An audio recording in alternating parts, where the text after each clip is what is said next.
आज हम पढ़ेंगे अभ्यास 8। अभ्यास 8 में दक्षता अभ्यास है। अभ्यास 8 का नाम है कोण।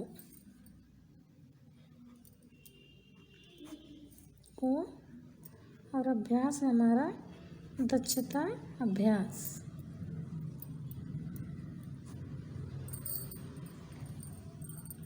दक्षता अभ्यास में जो पहला क्वेश्चन हमारा दिया हुआ है, क्वेश्चन है यदि साइकिल के पहिए में 36 सममित तीलियां हों,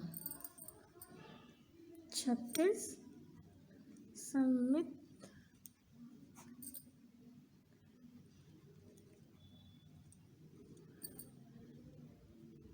तीलियां हों तो दो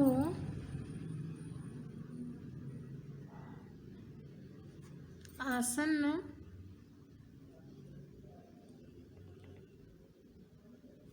तीलियों के बीच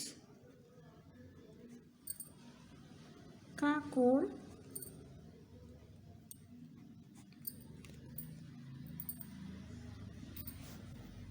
का जो कोण है वो 10 होगा। ठीक है, 10 डिग्री का कोण बनेगा। अब कैसे बनेगा बच्चों? जैसे देखिए, ये हमारा गोल है, ये हमारा पहिया है साइकिल का। मान लीजिए ये थोड़ा गड़बड़ हो गया, ये उसका केंद्र है। पहिया आप लोग देखे हैं ना साइकिल का, वैसे ही यहाँ से 36 तीलियां मान लीजिए कि हमने कर दी।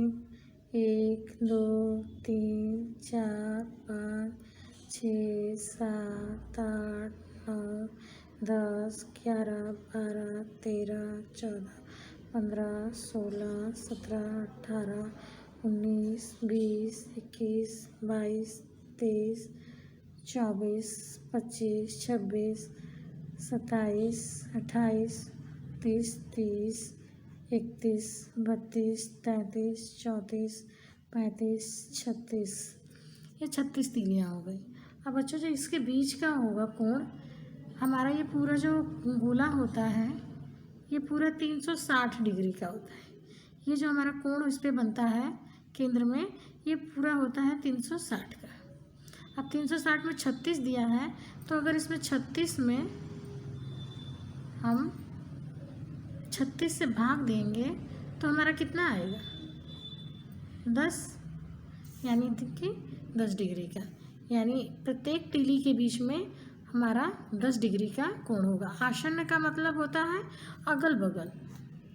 जैसे ये है, ये 60 अंश का है हमारा पूरा, लेकिन इन दोनों के बीच में अगर पूछा जाए, ये इसका अर्धक है और इन दोनों के बीच में होगा तो ये होगा 30। यानी ए और बी के बीच का जो होगा, दो आसन्न भुजाएं यानी अगल बगल वाली के बीच में कितना है? 30 अंश का है। पूरा तो हमारा ये 60 है, ये इसका अर्धक है, लेकिन आसन्न पूछा है तो अगल बगल, यानी इस तीली और इस तीली, इसके बगल वाली तीली के बीच का कोण कितना है? आसन्न का मतलब वही होता है, तो वो कितना होगा? 10 अंश होगा। अब दूसरा क्वेश्चन है कोणों 60 अंश, 120 अंश, 140 अंश, 150 अंश के संपूरक कोण। सबसे पहले तो बच्चों संपूरक परिभाषा किताब में दी हुई है, आप लोग याद करिए। संपूरक कोण कितना होता है? 180। इसे हम कहते हैं संपूरक कोण। यानी दो, ये होगा x प्लस वाई बराबर 180। तो देखिए हमारा एक दिया हुआ है 60, वाई 180, तो कैसे निकालेंगे? 180 में से 60 घटा देंगे तो 120, यानी 60 का जो संपूरक कोण होगा वो 120 होगा। 60 में 120 जोड़ देंगे तो 180 हो जाएगा। तो हमारा 60 का संपूरक कोण कितना हो गया? 120। इसी तरह जो है हम दूसरा निकाल लेंगे जिसमें 120 दिया हुआ है। यहाँ x प्लस वाई बराबर 180 करेंगे दूसरे के लिए, तो यहाँ 120 प्लस वाई बराबर 180, वाई बराबर 180 माइनस 120 बराबर 60। वाई का समपूरक क्या हो जाएगा? 60। जैसे 120 60 का 120 हो गया, वैसे ही 60 का जो है वो 120 का 60 हो जाएगा। इसी तरह आप लोग दोनों क्वेश्चन कर लीजिएगा, 140 150 आप लोग उसका संपूरक निकाल लीजिएगा। तीसरा क्वेश्चन हम देखते हैं। ये 30 नहीं है, तीसरा क्वेश्चन है। तीसरा क्वेश्चन है, व्यायाम करते समय जब छात्र को निर्देशित किया जाता है, पहला है पीछे मुड़, वह कितने अंश से घूम जाता है। जैसे मान लीजिए यहाँ ये कोई बच्चा है, ये आगे देख रहा है, जब इसको पीछे घूमना होगा तो ये इतना घूमेगा, तब ना ये यहाँ से खड़ा होकर के इधर देखेगा। तो यानी ये पूरा कितना हो गया? 180 अंश। कितना अंश घूमेगा? 180 अंश। ये होता है ना, ये एक रेखा है, यहाँ चांदा आपने रखा, ये पूरा आपने बनाया, कितना हुआ? 180। फिर ये इधर इतना घूमा तो ये हो गया 360। ये पूरा 360 हो गया गोला। और 360 का आधा करेंगे तो 180, ये आधा 180 होता है। और अगर यही जो है पूरा आधा ना घूम करके यहाँ ये सीधे इतना घूमे, ये हो गया 90, ये हो गया 90, ये हो गया 90 और ये हो गया 90। अब इस पूरे को मिला देंगे तो ये 360 हो जाएगा। ये इतना हो गया 180।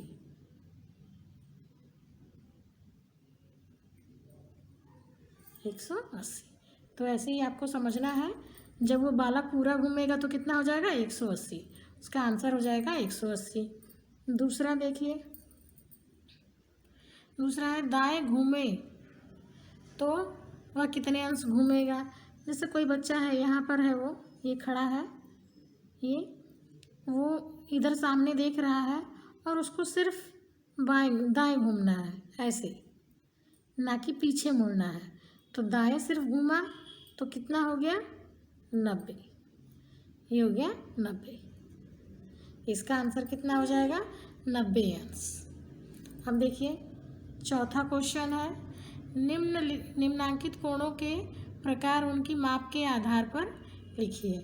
तो किताब में भी दिया हुआ है और ऐसे भी हम बता दे रहे हैं। 0 को हम लिखेंगे शून्य कोण, 30 को लिखेंगे हम न्यून कोण। सारे कोण आप लोग की किताब में दिए हुए हैं, आप लोग याद कर लीजिएगा। 90 हो गया हमारा समकोण। दक्षता अभ्यास लगाने से पहले आप लोग एक बार किताब पूरी पढ़ लीजिएगा। 135 हो गया अधिक कोण। परिभाषा दी हुई है, परिभाषा याद कर लीजिएगा। 180 हो गया ऋजु कोण।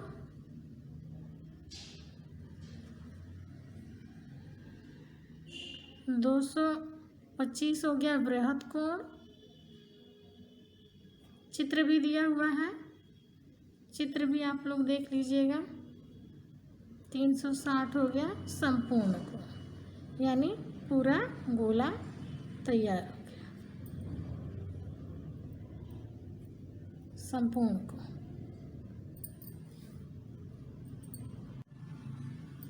अब देखिए दिया हुआ है निम्नांकित का उत्तर लिखिए। तो इसमें किताब में ही हम लिख दे रहे हैं। यहाँ पर आगे न्यून कोण का कोटि पूरक कोण क्या होता है? कोटि पूरक क्या होता है? कोटि पूरक होता है 90 अंश। ठीक है, तो न्यून कोण का कोटि पूरक न्यून कोण, इसमें न्यून कोण भरा जाएगा। न्यून कोण का संपूरक कोण कितना होगा? अधिक कोण।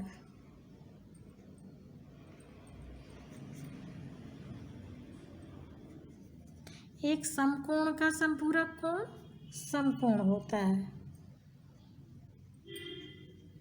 पीछे परिभाषा दी है, सारी परिभाषा याद हो। अभिकोण का संपूरक कोण न्यून कोण।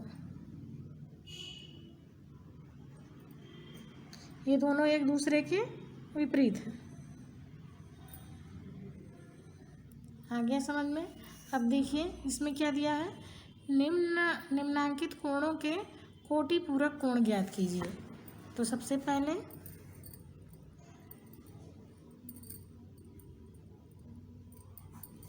कोटि पूरक कोण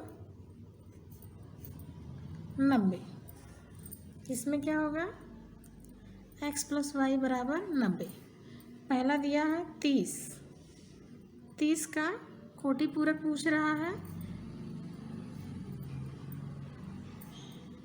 y बराबर 60। ऐसे निकालेंगे कोटि पूरक कोण। अब बाकी का आप लोग निकालिएगा, एक का निकाल के बता दिया है, बाकी का आप लोग खुद निकालिएगा। अब देखिए 7वां क्वेश्चन है, x का मान निकालना है। चित्र में दिया हुआ है, ऐसे चित्र बना है 2x, ये x। तो बच्चों मैंने बताया था ना, ये सीधी एक रेखा खींची हो और ये इसे ऋजु कोण कहते हैं। ऋजु कोण कितना होता है, 180 अंश का। तो इसको कैसे लगाएंगे, x प्लस 2x बराबर 180 के होगा। ये पूरा 180 अंश है और यही हमें पूछा है, तो ये हो जाएगा 3x बराबर 180। x 180 में 3 से भाग कर देंगे, 3 छक 18, x का मान आ गया 60 अंश। ये हमारा आंसर हो जाएगा 60। x का मान पूछा है प्रश्न में, तो x का मान हो गया 60 इस चित्र के अनुसार। अब देखिए इसी में दूसरा दिया है, ऐसे चित्र दिया है।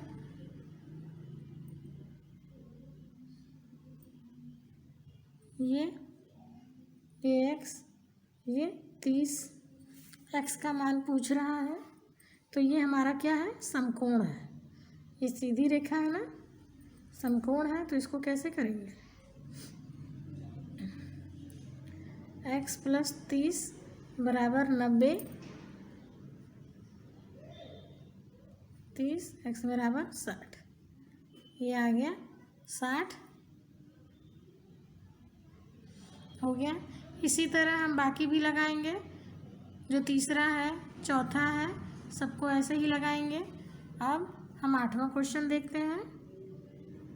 8वां क्वेश्चन है, एक संपूरक कोण को 60 अंश के कितने अपवर्त में विभक्त करते हैं, इसका सत्यापन पटरी प्रकार से करिए। तो संपूर्ण कोण जो है इसको पटरी प्रकार से करना है।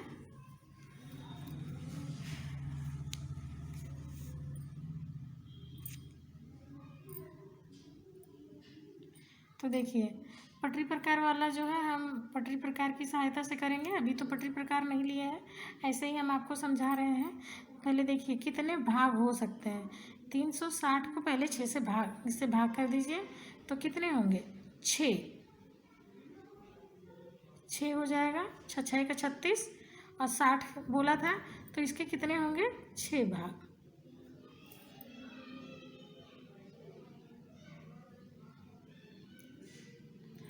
छः भाग हमारा ऐसे हो गया।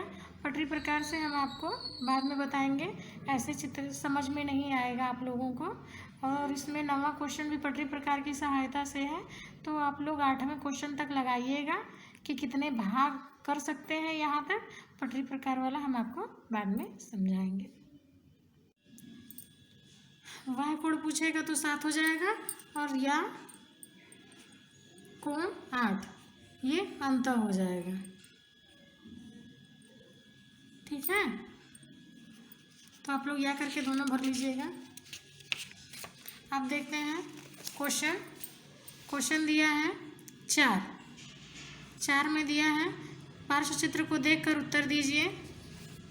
तो यहाँ पर लिख लेते हैं, यहाँ उत्तर लिखते रहेंगे और यहाँ क्वेश्चन में देखिए पहले दिया है एकांतर कोणों के युग्मों के नाम लिखिए। एकांतर कोण, ठीक है। तो एकांतर कोण हमारे कौन कौन से हो जाएंगे? 2, 3, 7 और 6, ये हमारे हो जाएंगे एकांतर कोण। कौन से हो जाएंगे? कोण 2, कोण 3 तथा कोण 6 और कोण 7, ये होगा हमारे एकांतर कोण।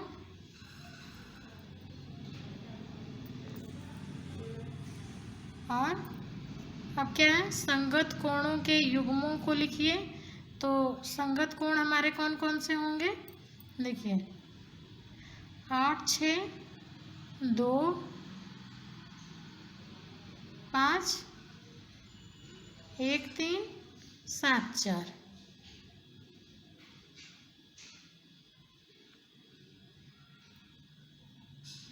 कौन कौन से हो जाएंगे? 8, 6,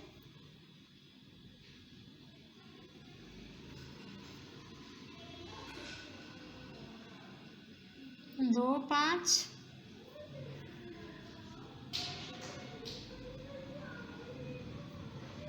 1, 3 तथा 7, 4। अब पूछा है तिर्यक रेखा के एक ओर के अंतःकोणों के नाम लिखिए। तो तिर्यक रेखा हमारी ये है, एक ओर के अंतःकोण 2 और 6 हो जाएंगे।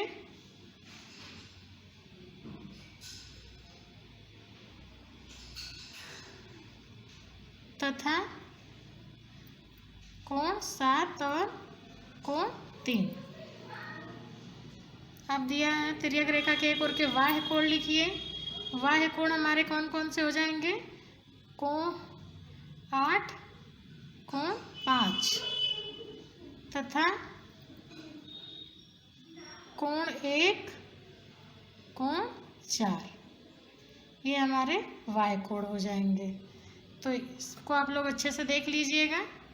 जहाँ नहीं समझ में आएगा आप हमसे पूछिएगा। देखिए बता दे रही हूँ, ये और ये आपके बाह्य कोण हो जाएंगे, ये और ये बाह्य कोण, और अंदर वाले ये अंतःकोण, ये भी अंतःकोण। एकांतर कोण 2, 3, 7, 6, संगत कोण 8, 6 हो गया, 1, 3 हो गया, 2, 5 हो गया, 7, 4 हो गया। ऐसे ही आप लोग कर लीजिएगा। जहाँ ना समझ में आए हमसे दोबारा पूछ लीजिएगा।